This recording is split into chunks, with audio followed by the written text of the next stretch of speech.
नमस्कार विद्यार्थियों। ब्रिटिश सर्वोच्चता और देशी राज्य का दूसरा व्याख्यान। वैसे यह टॉपिक आपने थर्ड ईयर में भी पढ़ा है विद्यार्थियों।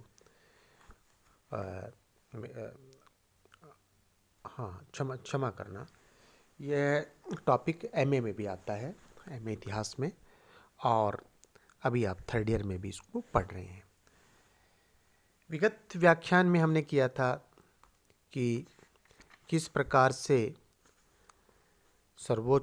एक कंपनी, एक व्यापारिक कंपनी जो भारत में व्यापार करने आई थी और वो यहाँ की एक राजनीतिक ताकत बन गई और इस देश की एक सर्वोच्च सत्ता बन गई।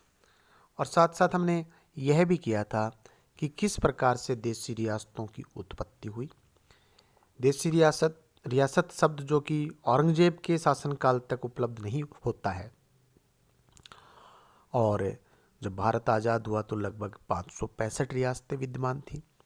तो कैसे इन रियासतों की उत्पत्ति हुई, ये हमने पिछले व्याख्यान में किया था।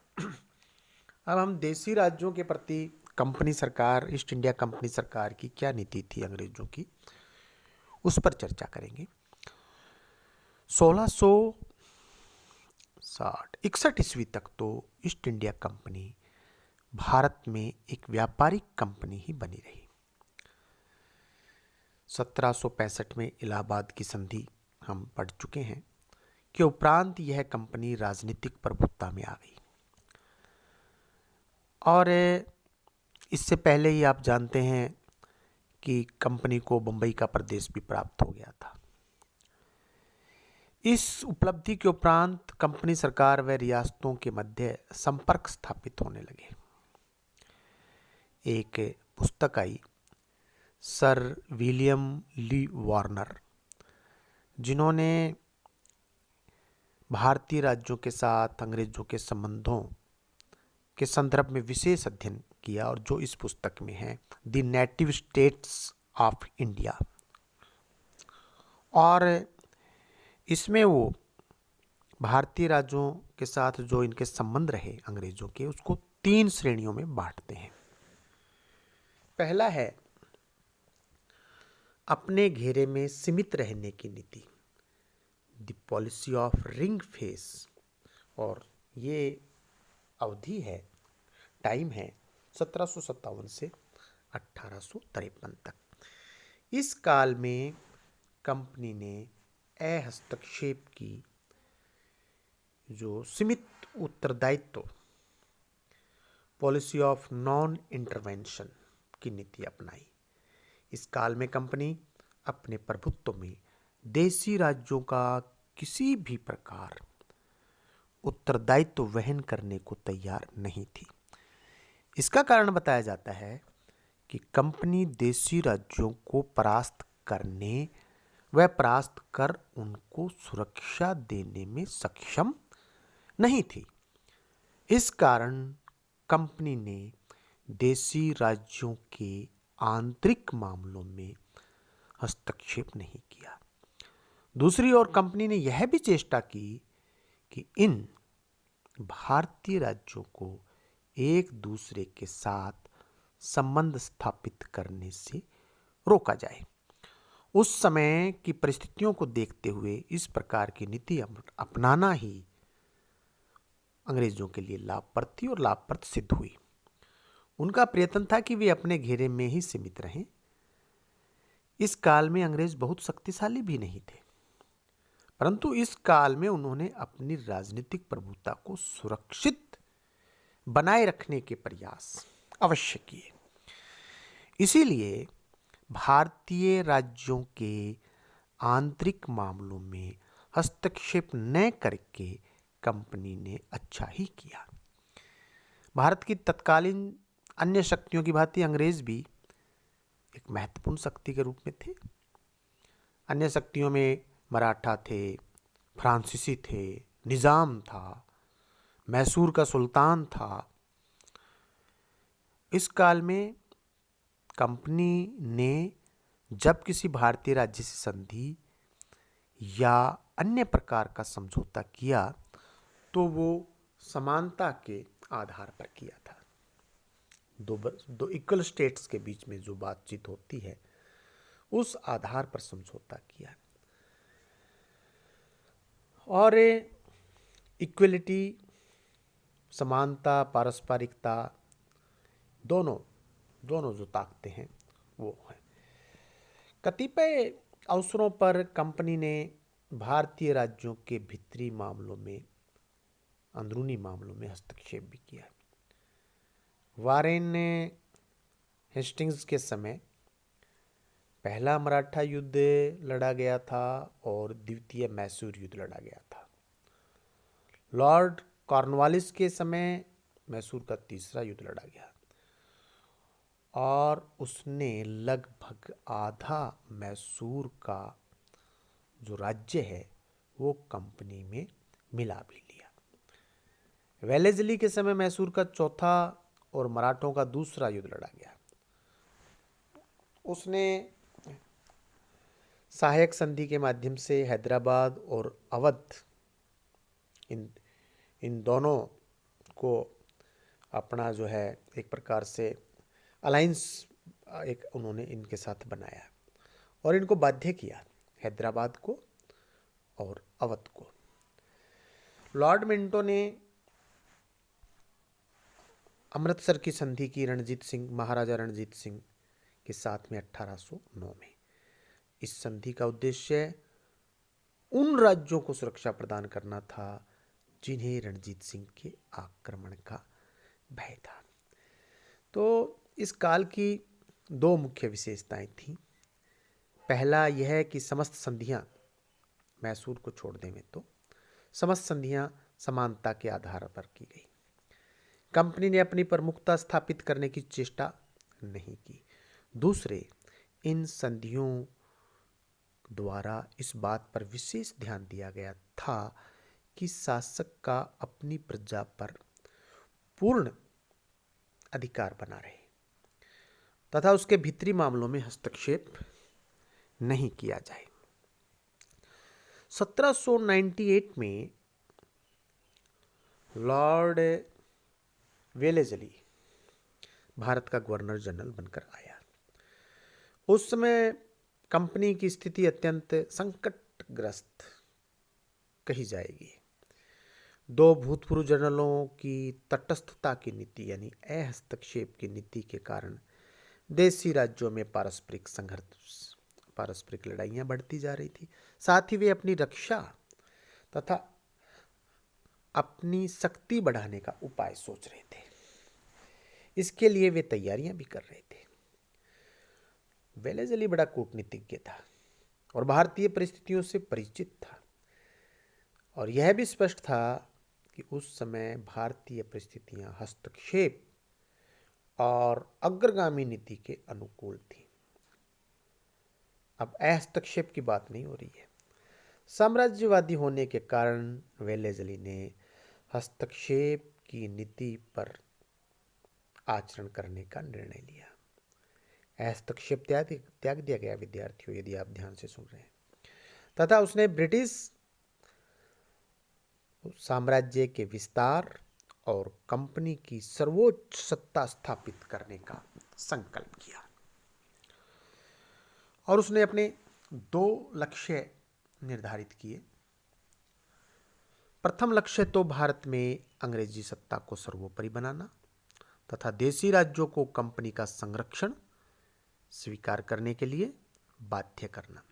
दूसरा उद्देश्य भारत को फ्रांसीसियों से मुक्त कराना। वेलेस्ली जब भारत आया उस समय फ्रांस में जो रिवॉल्यूशन है, जो फ्रांस की राज्य क्रांति है, वो प्रारंभ हो चुकी थी। नेपोलियन ने अपनी विजय यात्राओं से पूरे यूरोप में ख्याति प्राप्त कर रहा था। ऐसी हालत में भारत में फ्रांसीसियों का निष्कासन अत्यंत आवश्यक था, क्योंकि अंग्रेजों के लिए परेशानी पैदा हो सकती थी। भाग्यवश वेलेस्ली दोनों ही उद्देश्य, उसके समय जो उसने उद्देश्य लिए वो पूर्ण हो गए। देशी राज्यों में फूट थी, वे संयुक्त रूप से मोर्चा नहीं बना सके। अतः वेलेज़ली के ने मार्ग में आने वाले देशी राज्यों को पराजित कर दिया और उस तरफ यूरोप का जो घटनाक्रम है वहाँ नेपोलियन 1798 में पराजित हो गया। जब वो पराजित हो गया तो वो उसका भारत आने का चांस चला गया और फ्रांसीसी क्रांति में फंसे होने के कारण वो अपने देश से बाहर जो है ज़्यादा अपना फोकस कर नहीं सके। तो ये वेलेज़ली जो चाह रहा था वो हुआ। वेलेज़ली की हम बात जब करते हैं तो प्रथम लक्ष्य की प्राप्ति में उसने सहायक प्रथा का प्रारंभ किया, कैसे भी देशी राज्यों को कंपनी के संरक्षण में लाना है। इसके अंतर्गत देशी राज्यों को कंपनी सरकार से कुछ शर्तों पर संधि करनी पड़ती थी और उन शर्तों के बदले उन्हें अपने राज्य का संरक्षण प्राप्त होता था, सिक्योरिटी मिलती थी। जिन राज्यों ने इस संधि को स्वेच्छा से स्वीकार नहीं किया उन्हें युद्ध में पराजित कर सहायक संधि स्वीकार करने को बाध्य किया गया। सहायक संधि के अंतर्गत नरेश को अपने यहाँ जो भी राजा था उस राज्य का, उसको अपने यहाँ एक अंग्रेजी सेना रखनी पड़ती थी और मज़ेदार बात यह है कि उस सेना का खर्च भी उस राज्य को, भारतीय राज्य को उठाना पड़ता था।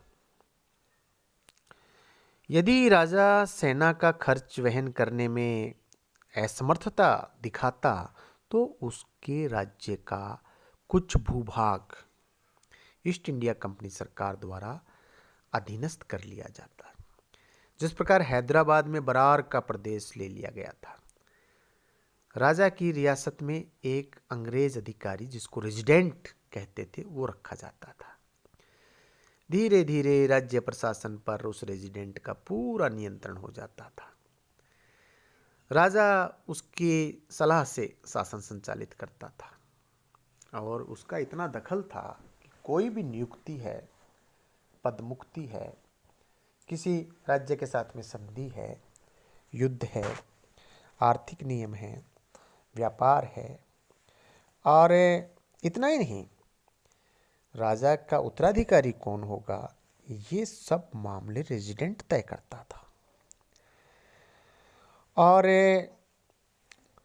वो सब कुछ रेजिडेंट के हाथ में उस राज्य का प्रशासन एक प्रकार से आ जाता था। अब राज्य को युद्ध छिड़ जाने पर शांति के लिए कंपनी सरकार की मध्यस्थता स्वीकार करनी पड़ती थी। बिना ईस्ट इंडिया कंपनी सरकार की अनुमति के वह नरेश किसी दूसरे राजा से संधि भी नहीं कर सकता था, न संबंध स्थापित कर सकता था। इतना तक है विद्यार्थियों कि वो रिश्ते भी नहीं कर सकता था अपने बच्चे बच्चियों के। इस प्रकार सहायक संधि पर हस्ताक्षर करने वाला राजा आंतरिक व बाह्य दोनों तरह से कंपनी सरकार के अधीन हो जाता था, परंतु कंपनी सरकार उसे यह आश्वासन अवश्य देती थी कि राजा के आंतरिक मामलों में हस्तक्षेप नहीं करेगी, लेकिन धीरे धीरे यह बात भी खत्म होती गई। वेलेज़ली ने अपनी नीति के सफल क्रियान्वयन के लिए प्रथम अपने मित्र राज्यों को संधि पर हस्ताक्षर करने के लिए बाध्य किया। ये जो सहायक प्रथा जो प्रारंभ की थी, वेलेज़ली ने प्रारंभ की थी, उसका वो प्रतिपादक वही था। तो वो पहले तो कहता था कि भाई इस पे हस्ताक्षर करो, जिसने हस्ताक्षर नहीं किए, मैंने जैसे पहले कहा, उसको फिर युद्ध में पराजित कर दिया जाता था, फिर करने पड़ते थे। परिणाम स्वरूप जब लॉर्ड वेलेज़ली भारत से लौटा उस समय लगभग सभी प्रमुख शक्तिशाली राज्यों पर सहायक जो प्रथा है वो लागू कर चुका था। इससे राज्यों की हालत में बहुत परिवर्तन आ गया और कंपनी का प्रभुत्व भारत में सुदृढ़ता से कायम हो गया। परंतु वेलेज़ली के नीति से कंपनी के डायरेक्टर्स प्रसन्न नहीं थे। इसका कारण यह था कि युद्धों के कारण कंपनी की आर्थिक स्थिति जो है वो है बिगड़ती जा रही थी। तो यदि हम बात करें इसकी सहायक प्रथा और इसकी, तो विद्यार्थियों यदि समीक्षा के रूप में हम देखें तो हमें इसमें सहायक इस जो प्रथा लागू, इसमें दो कमियां दृष्टिगत होती हैं। पहला, कंपनी सैनिक दृष्टि से निर्बल होते हुए भी अपने मित्र देशों को सहायता देने को तैयार हो जाती थी या सहायता देने को बाध्य हो जाती थी। इसके प्रमाण में हम लॉर्ड कॉर्नवालिस द्वारा टीपू सुल्तान के विरुद्ध लड़े गए युद्ध का उदाहरण प्रस्तुत कर सकते हैं। उसने यह युद्ध अपने मित्र ट्रावनकोर के राजा की सहायता के लिए लड़ा था। दूसरी कमी यह दिखाई देती है कि कभी कभी कंपनी सरकार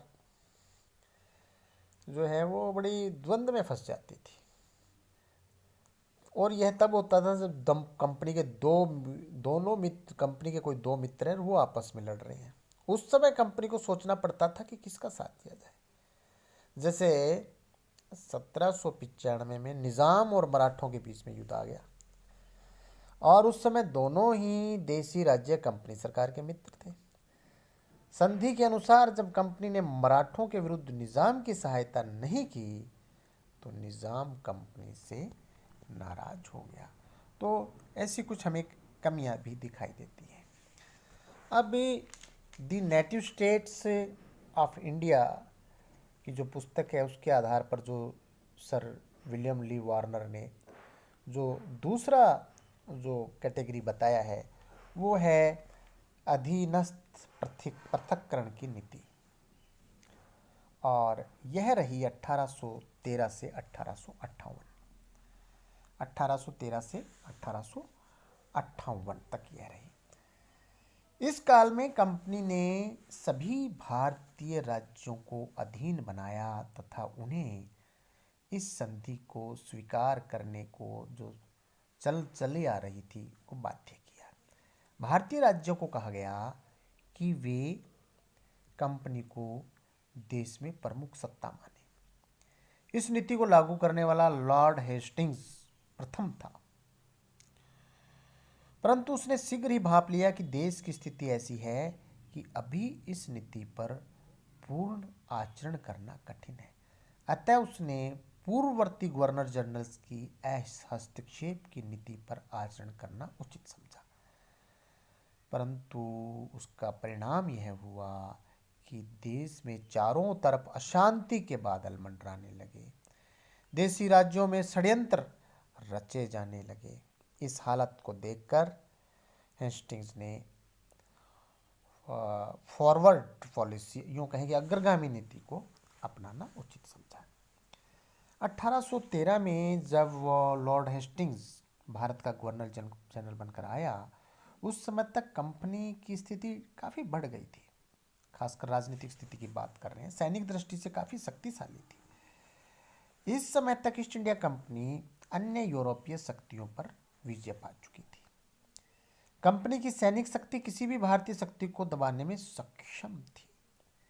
उसे अब किसी भारतीय देसी राज्य से सैनिक सहायता लेने की आवश्यकता नहीं थी। लॉर्ड हेस्टिंग्स ने कंपनी की इस स्थिति का लाभ उठाना चाहा। वैसे भी वह साम्राज्यवादी प्रवृत्ति का व्यक्ति था, अतः हस्तक्षेप व घेरा डालने की नीति का परित्याग कर उसने देसी राज्यों पर कंपनी की प्रभुसत्ता, पैरामाउंटेंसी स्थापित करने का प्रयास प्रारंभ कर दिया।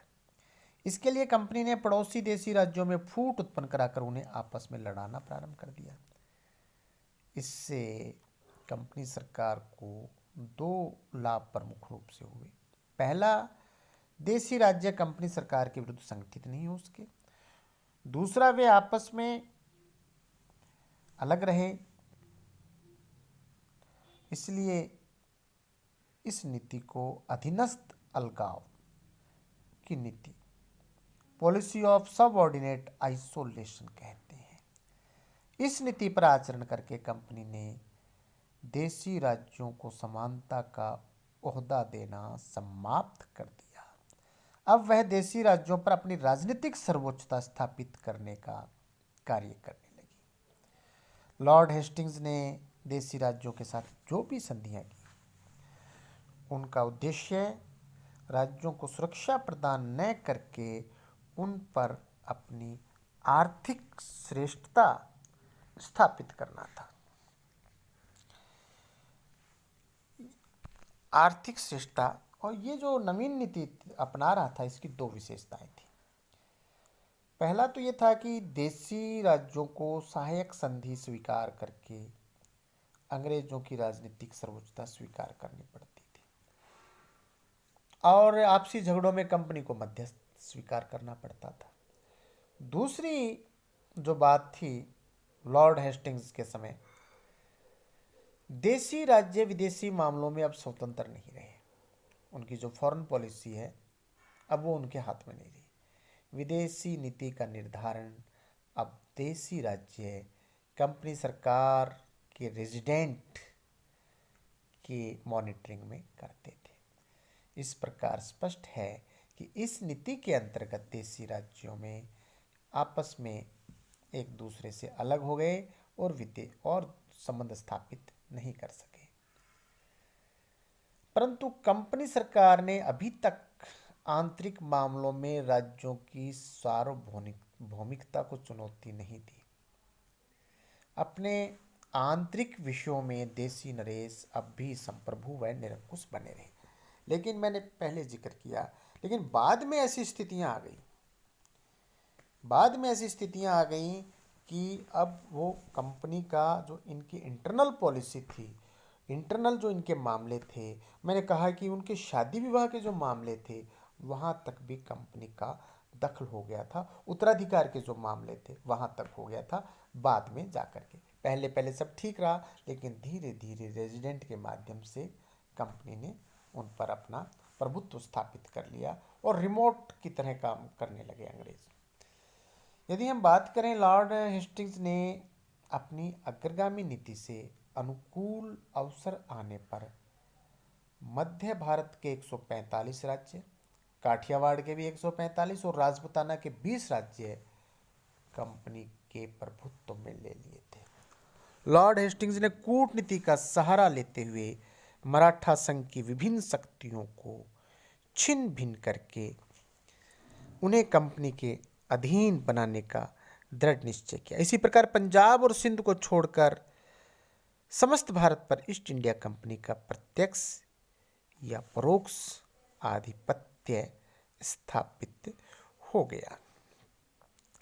तो लॉर्ड हेस्टिंग्स देसी राज्यों को पूर्ण रूपेण कंपनी के अधीन अवश्य करना चाहता था, पर उनको वह अभी कंपनी के राज्य में मिलाना नहीं चाहता था। लेकिन इसके उपरांत लॉर्ड डलहौजी उन राज्यों को कंपनी के राज्य में मिलाने के पक्ष में था। अतः उसने आते ही सिंध व पंजाब पर दृष्टि डाली। देसी राज्यों से अब उसको भय रहा नहीं। कंपनी की सर्वोच्च सत्ता अपनी चरम सीमा पर थी। नरेशों के पास में सैनिक शक्ति नहीं रही। प्रशासन से वे पूर्णतः अंग्रेजी रेजिडेंट पर अवलंबित थे। विदेशियों से वे संपर्क कर नहीं सकते थे। कंपनी सरकार को अब बफर राज्यों की आवश्यकता नहीं रही, सिंध जैसे बफर राज्यों की। लॉर्ड डलहौजी लॉर्ड हेस्टिंग्स से भी अधिक साम्राज्यवादी था। अतः उसने पंजाब व बर्मा को तो युद्ध में पराजित किया और कंपनी राज्य में विलय कर लिया। कुशासन प्रबंध का दोष आरोपित करते हुए अवध और बरार को कंपनी में मिला लिया। परंतु तब भी उसकी साम्राज्यवादी क्षुधा शांत नहीं हुई। अतः उसने गोद लेने की प्रथा समाप्त कर दी। आप जानते हैं, भारतीयों में जब किसी के बेटा बेटी नहीं होता है तो वो किसी का बच्चा गोद ले लेते हैं। और ये राजा भी जब इनके बेटा नहीं होता था तो अपने परिवार कुटुंब में से किसी का बेटा गोद ले लेते थे और उसको अपना उत्तराधिकारी घोषित कर देते थे। लेकिन डलहौजी ने आगे कहा, नहीं, आप किसी का बच्चा गोद नहीं ले सकोगे, और उसने ये प्रथा समाप्त कर दी। और इसके आधार पर उसने सतारा, नागपुर, झांसी, संबलपुर, जैतपुर, बाघात और उदयपुर, आदि जो राज्य हैं उनको कंपनी के राज्य में मिला लिया। कुछ नरेश ऐसे थे जिन्हें पेंशन मिल रही थी। डलहौजी ने उनकी पेंशन समाप्त कर दी और कहा कि पेंशन परंपरागत नहीं होती।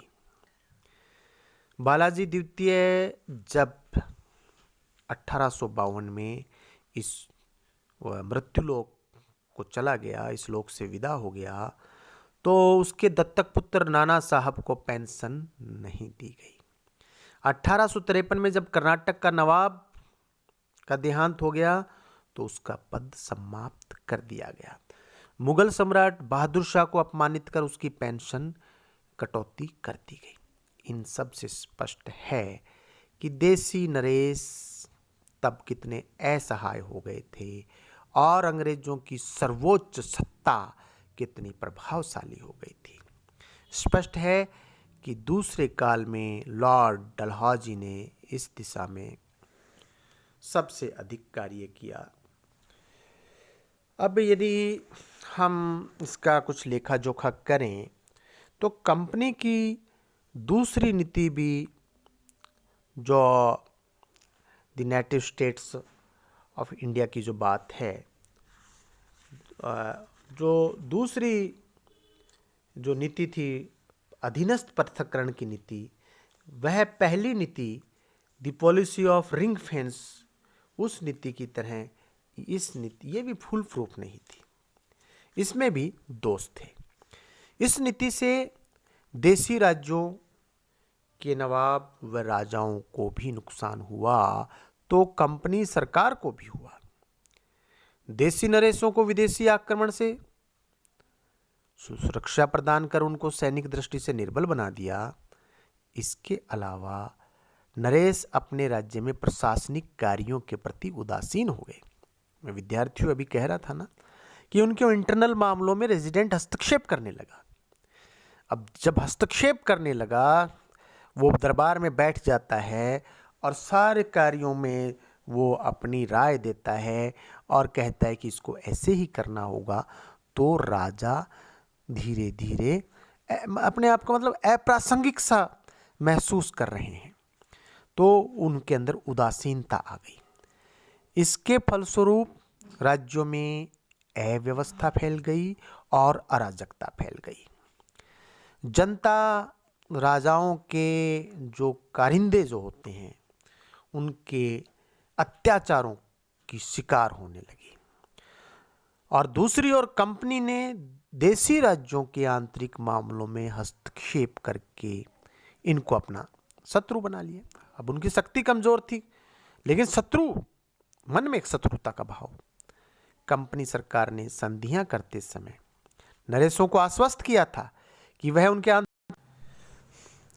हम बात कर रहे थे कि कंपनी सरकार ने आश्वस्त किया था कि उनके आंतरिक मामलों में हस्तक्षेप नहीं करेगी।